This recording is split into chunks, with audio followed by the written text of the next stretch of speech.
ঠাকুমা, ও ঠাকুমা। আরে কি চাই কি? সাত সকালে এত খোঁজ খবর কেন? সব সময় কি আমি কিছু চাই তোমার থেকে? এমনি তোমার কাছে এলাম। তোদের যেন আমি চিনি না। কোনো না কোনো মতলব তো নিশ্চয়ই আছে, না হলে তো আর পিছে পিছে ঘুরবি কেন?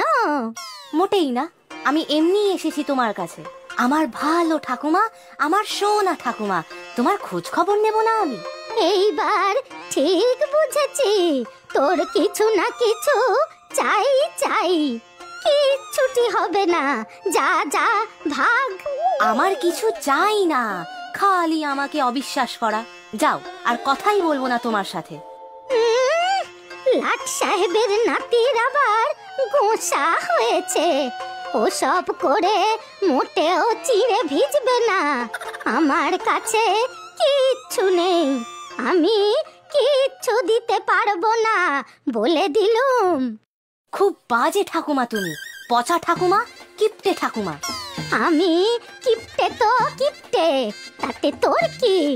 যা যা ভাগ এখন। একদম জ্বালাতন করবি না আমাকে, আমার কিন্তু অনেক কাজ।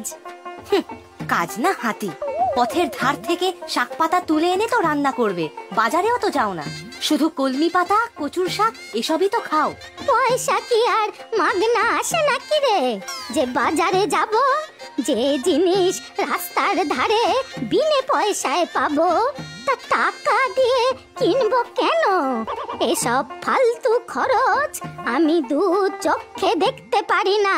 এটা কি রাঁধছো গো ঠাকুমা? ভারী সুন্দর গন্ধ বেরিয়েছে কিন্তু। এই সব ভালো ভালো কথা বলে আমার থেকে টাকা হাতানোর মতলব তো?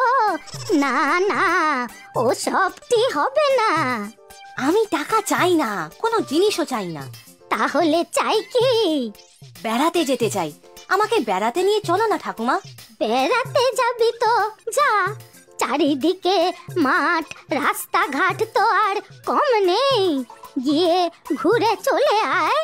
সকালবেলা মুড়ি বাতাসা ঝোলায় বেঁধে রওনা দিয়ে দিবি।